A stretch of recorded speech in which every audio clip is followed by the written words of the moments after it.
After smashing their way through this front door, the thieves headed straight for the register. They then began hacking at the safe with a sledgehammer, destroying parts of the business in the process. All this before fleeing empty-handed.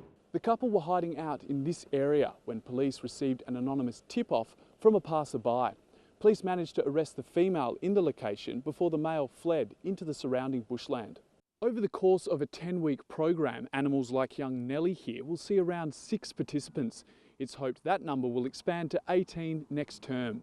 Forestry user groups want a seat at the table too, and more checks and balances written into any new legislation, so as not to promote an us and them attitude when it comes to the forest. If they find other sacred sites in those areas, they're going to close them off as well. A freight line from Maryborough to Ararat began in triumph. It goes right back to January when we had that fake opening at Avoca and the media was corralled so that they couldn't find out what was really going on. The Rail Revival Alliance did. I'm getting this information from the rail employees and I'm really thankful. Promised speeds reduced significantly, 40,000 tonnes of ballast missing, twisted tracks and broken sleepers, and flagmen needed at non-formalised crossings. I'm not sure what you're referring to by those matters. And in response to the claim of sacked contractors and a budget blowout of $100 million... Correct or...? No.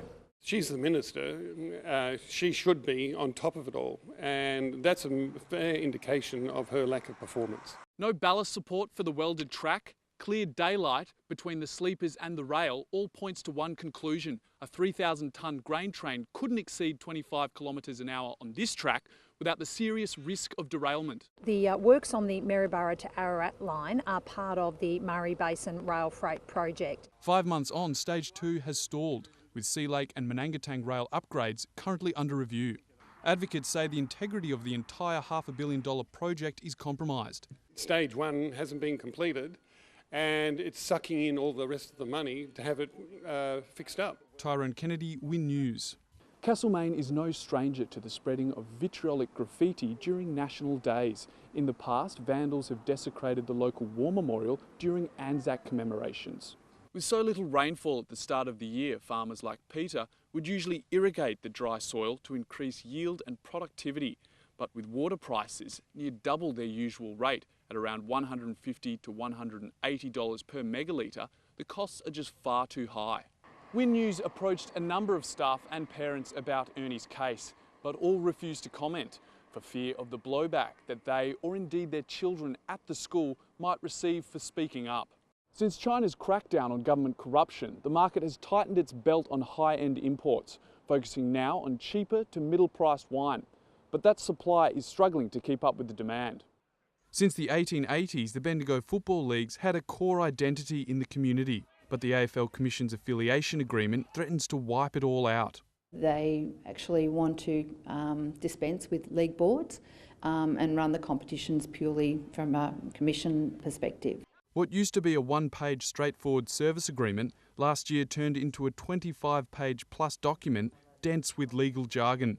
The league felt its autonomy was on the line, but has since renegotiated its position. Things like confidentiality, termination of the affiliation agreement. The Bicola and District League has already walked away from both the agreement and the AFL. If they're seen to be very successful and that may be better for our clubs, then we would be negligent, if you like, not to look at all our options. Since cutting ties with the AFL, the Bicola League has seen a growth in interest from sponsors, individual fees drop from well above $6,000 to $2,000, and new alternate pathways into the AFL. There is some interest from a couple of AFL clubs who have touched base about having players who they foresee in the near future of being Category B players coming and playing in our league for a couple of years before the opportunity is for them clubs to grab them.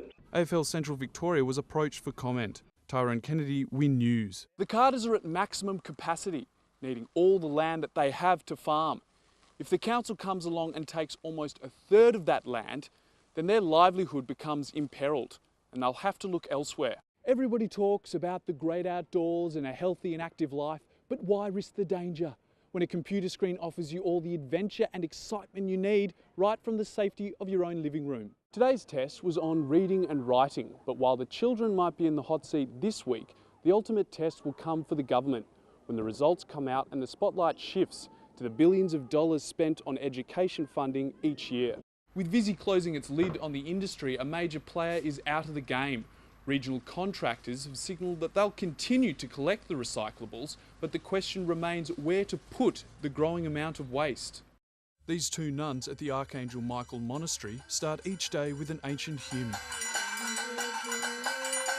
This is the new way of life at this 1927 English manor. I'm sure there are other young Coptic women, or not even Coptic, maybe Christian women, who are thinking of becoming Coptic Orthodox and then wanting to pursue a monastic life. Mother Veronica is from Egypt, which was, until now, the only place an Australian woman could pursue the monastic life. Australia is a very, very different culture.